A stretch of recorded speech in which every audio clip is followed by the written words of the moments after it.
साधारणपणे एखाद्या आमदार खासदाराचं निधन झालं तर त्या ठिकाणी होणारी पोटनिवडणूक ही त्या नेत्यासाठी श्रद्धांजली म्हणून बिनविरोध केली जाते।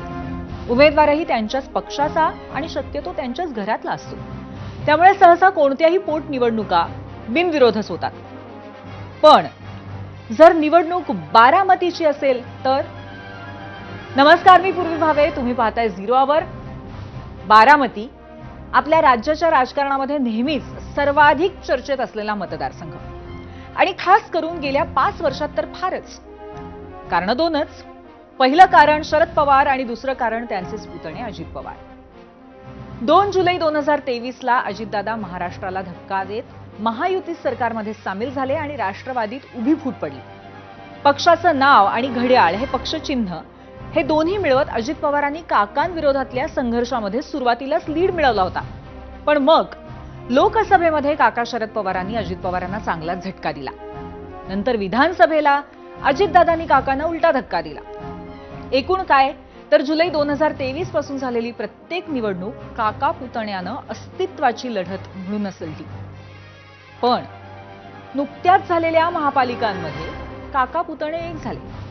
शिवाय दोन्ही नेत्यांनी राजकीय संसार वेगळे थाटले असले तरी कौटुंबिक ओलावा कायम होता। त्यामुळे महापालिकेला दोन्ही राष्ट्रवादी अनेक ठिकाणी एक झाल्या, एकत्र निवडणुका लढल्या आणि विलीनीकरणाच्या बातम्यांना वेग आला। या अफवा प्रत्यक्षात साकारणार असं अनेकांना वाटत असतानाच 28 जानेवारीला बारामतीमध्ये दुर्दैवी विमान दुर्घटनेमध्ये अजित पवारांचं निधन झालं आणि सगळीच राजकीय गणितं बदलून गेली। आता आजच्या घडीला अजित पवारांचे राजकीय विरोधक खूप असतीलही, पण नेता म्हणून अजित पवारांनी गेली 3 ते 4 दशकं केलेलं काम आजही प्रत्येक नेता आदराने सांगेल। दादांच्या जाण्यानं राज्यात किती मोठं नुकसान झालंय हेही सगळेच राजकीय पक्ष एकसुराने मान्य करतील। त्यामुळे त्यांच्या जाण्यानं रिक्त झालेल्या बारामती मतदारसंघाची पोटनिवडणूक जाहीर होताच ती बिनविरोध झाली पाहिजे अशी एक अगदी सामान्य जनभावना होती। पण काँग्रेसने एक भूमिका घेतली आणि बारामतीची पोटनिवडणूक नव्याने चर्चेत आलेली आहे। आता याच अनुषंगाने आपण प्रश्न पाहूया आजचा, अत्यंत राजकीय महत्त्वाच्या अशा आजच्या विषयावरती आधारित। सुनेत्रा पवारांच्या विरोधात बारामतीत विरोधकांनी उमेदवार द्यावा का, होय किंवा नाही असे 2 पर्याय आहेत।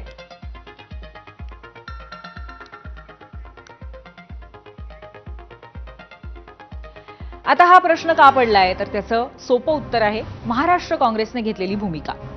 खरं तर बारामती विधानसभा मतदारसंघाची निर्मिती झाल्यापासून म्हणजे 1978 पर्यंत एक निवडणूक सोडली तर काँग्रेसचाच आमदार जिंकून आलाय। त्यातही शरद पवारांनी 6 वेळा आमदारकी जिंकली आहे, तीही काँग्रेसच्या झेंड्यावर।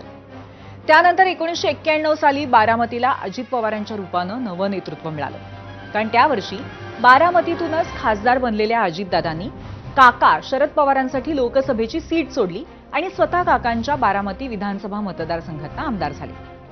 पुढे 1999 साली शरद पवारांनी राष्ट्रवादीची स्थापना केली आणि त्यानंतरही दादांनी आपला बारामती मतदारसंघ कायम ठेवला। त्यावेळी तर फुटीनंतर महाराष्ट्रात काँग्रेस शरद पवारांच्या विरोधामध्ये प्रचंड नाराज होती, पण तरीही दादांनी आपल्या बारामतीला कधीही धक्का लागू दिला नाही। उलट प्रत्येक निवडणुकीमध्ये अजितदादा विजयी मतांचा विक्रम करत गेले।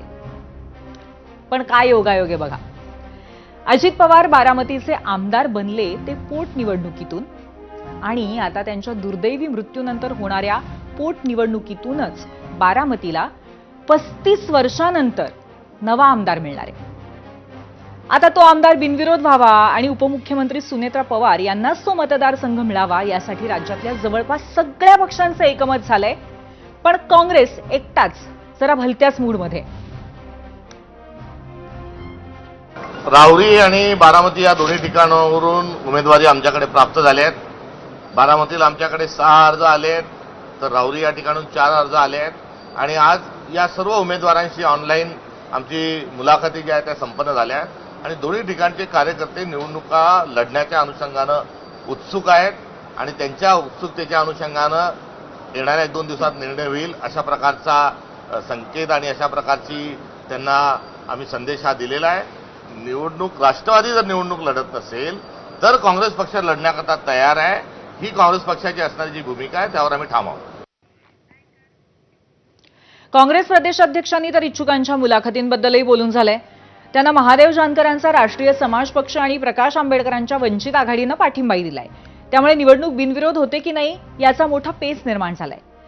आता महादेव जानकरांनी 2014 साली सुप्रिया सुळे यांच्या विरोधात बारामतीतनं लोकसभा लढवलेली आहे आणि त्यावेळी त्यांना सुळेंच्या विरोधामध्ये 4.5 लाखांवरती मतही मिळालेली होती. त्यामुळे जर काँग्रेसने थेट आपला उमेदवार दिला नाही आणि रासपला पाठिंबा देत जानकरांना मैदानात उतरवलं तर लढत होऊ शकते.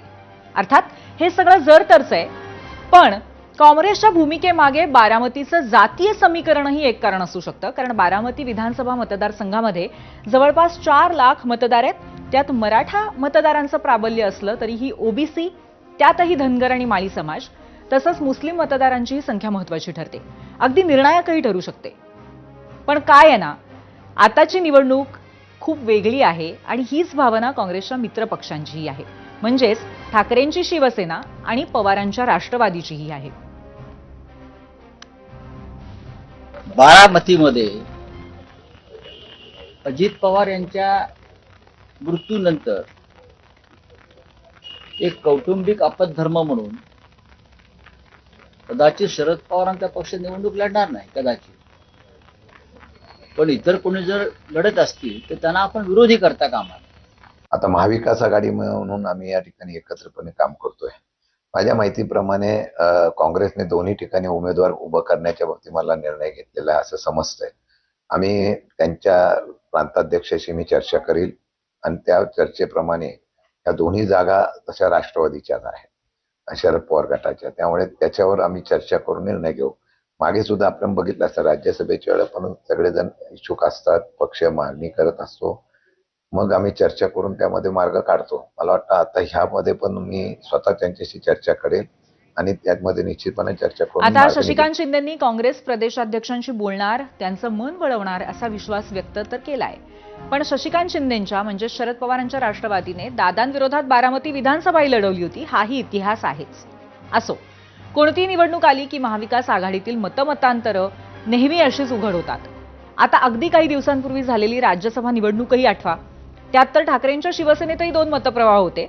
अगदी शेवटच्या दिवसापर्यंत शरद पवारांच्या नावावर एकमत होत नव्हतं. असंच काहीसं आता बारामतीच्या पोटनिवडणुकीवरनं होताना दिसतंय. म्हणूनच की काय, महायुतीच्या नेत्यांनी काँग्रेस आणि शिवसेनेला चांगलंच टार्गेट केलंय. अजितदादांची ही सीट आहे आणि काँग्रेसने अनेक वर्ष अजितदादासोबत सहवास केलाय. अजितदादाच्या आयुष्याचे 75% राजकारण त्यांनी काँग्रेसच्या नेत्यांच्या सहवासामध्ये केलेलं आहे. आणि त्यामुळं काँग्रेसच्या नेत्यांना माझी मागणी आहे की या ठिकाणी सीट अनपोज करावी. हां, ते लढतायत राहुरीमध्ये, तिथे लढू द्या, काय अडचण नाही आम्हाला, तिथे आम्ही लढू, त्यांचा तो अधिकार आहे. पण बारामती मात्र आमच्या वहिनी सुनेत्रा पवारजी यांची निवडणुकीत सर्वांनी अनपोज करावी अशी विनंती काँग्रेसला माझी आहे. संजय राऊत जळगावमध्ये बसून सांगतात की समन्वय राखला पाहिजे. कसला समन्वय? मुळामध्ये महाविकास आघाडीच्या ठिकऱ्या पडलेल्या आहेत. 3 दिशेला 3 घांची लोंढ आहे. त्यामुळे काँग्रेसने परस्पर राहुरीची निवडणूक लढणार अशी घोषणा केली आणि संजय राऊत शरद पवार साहेबांची प्रवक्तेगिरी करत सांगतायत की राहुरीच्या जागेवर शरद पवारांच्या राष्ट्रवादीचा हक्क आहे. आता महायुतीतल्या नेत्यांचं मत काही असो, पण काँग्रेसनं तर तयारी केल्याचं दिसतंय. कारण बारामतीमध्ये इच्छुकांच्या रांगा लागतील. जसं वीरधवल गाड्या आहेत जे संभाव्य उमेदवार आहे, तसं तुमचंही नाव आहे आणि वैभवजीचं देखील नाव आहे. कशा पद्धतीने बघता पुढची लढाई? कसं आहे, हे इलेक्शन तसं भावनिक आहे आणि त्याचबरोबर तुम्हाला मान्य आहे? अगदी आहे. त्याचबरोबर कर्तव्य पण आहे. आम्ही कर्तव्य करणार आहोत. आता कर्तव्य तुम्ही विचाराल काय करणार? जो काय अपघात झाला त्याचं पूर्णत्वाकडे गेलेलं आहे का? जो रोहित पवारांनी विषय उचलला, राहुल गांधींनी त्याला दुजोरा दिला आणि कर्नाटक सारख्या राज्यामध्ये FIR होतो आणि आपण गप्प बसलो इथे बारामतीकर त्यांच्या घरातले लोक, याचा कुठं वाचा फुटणार आहे का? म्हणजे अजितदादा फक्त तालुक्याचे कोणाचे पती नव्हते, कोणाचे वडील नव्हते, ते सगळ्या बारामतीकरांचे एक प्रमुख होते.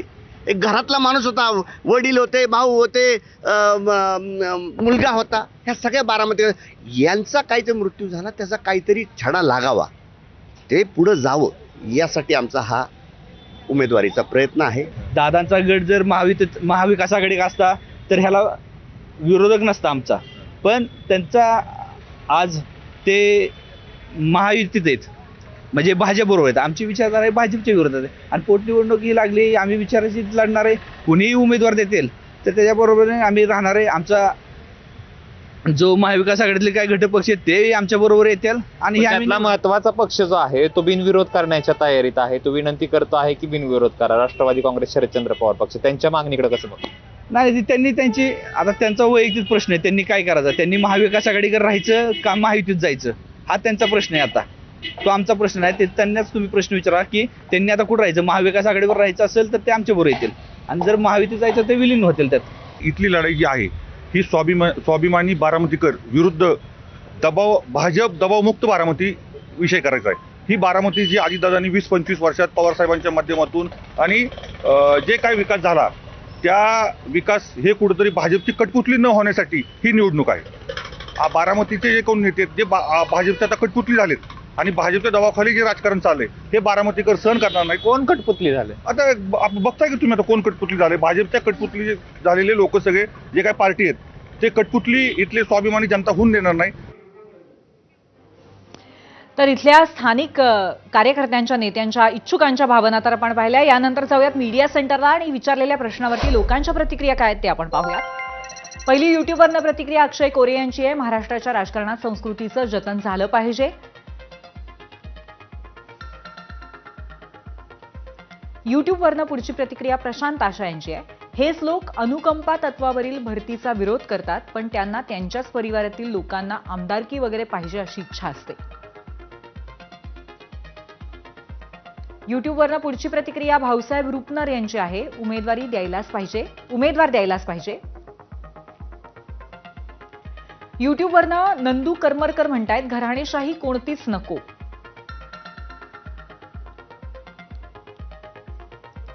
एक्सवरनं गोविंद परब यांची प्रतिक्रिया भावनेच्या आधारे होणारं राजकारण लोकशाहीला कमकुवत करतं.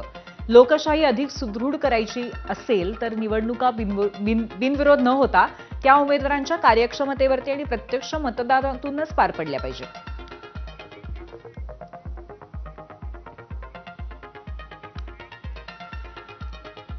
तर एकंदरीत आपण या सगळ्या प्रतिक्रियांचा कल बघितला तर कुठेतरी उमेदवार दिला पाहिजे या दिशेने लोकांचा कल जास्त आहे. आता याच अनुषंगाने आपण चर्चा करणार आहोत. आपल्यासोबत आता गेस्ट सेंटरला आहेत सूरज चव्हाण